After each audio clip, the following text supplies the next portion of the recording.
Tēnā koutou katoa. I'm a little rusty in my Māori pronunciation, but I wanted to say hi. Greetings, New Plymouth Community Church. Trust you're all well even during this lockdown season for you in New Zealand there. My name's Stephen, I live in Indiana.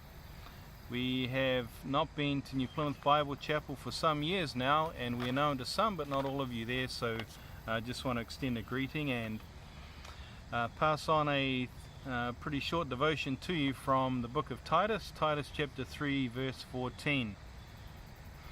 Of course this verse has been in the Bible for 2,000 years, but for me it was a brand new verse that I never remember reading before, and perhaps because it struck a chord in my life, that may be an encouragement to you as well.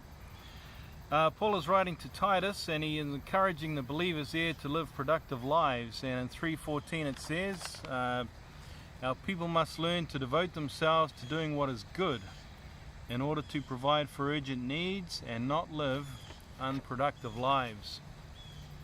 So just have a couple of simple thoughts here. Number one is that we should be devoting ourselves to doing good. I heard this afternoon about the stabbings at the New Lynn Mall in Auckland, and that would be a great example of someone doing bad, devoting themselves to a bad work, taking the life of other people, doing harm, doing damage. That is not for the Christian. The Christian is there to be doing good, to seeking good works, to sharing life, giving life to others. So devote ourselves to doing that which is good.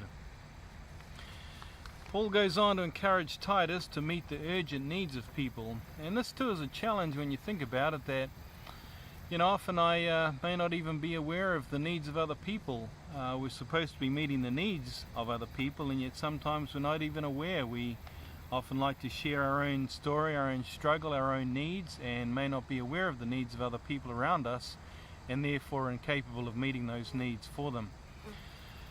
Perhaps we even disagree on the urgency of the needs of other people when we do understand them. Are their struggles really hitting the radar for me? Do I care about them as much as they care about their own needs and helping them in a way that is meaningful to them?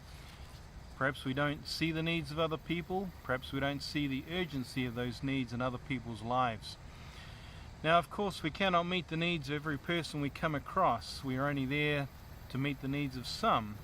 But at least let us be aware of those needs and the importance of those needs to other people. Paul goes on to encourage Titus not only to do good works, be devoted to that which is good, and to meet the urgent needs of other people, but by doing so, the Bible says that is how you live a productive life.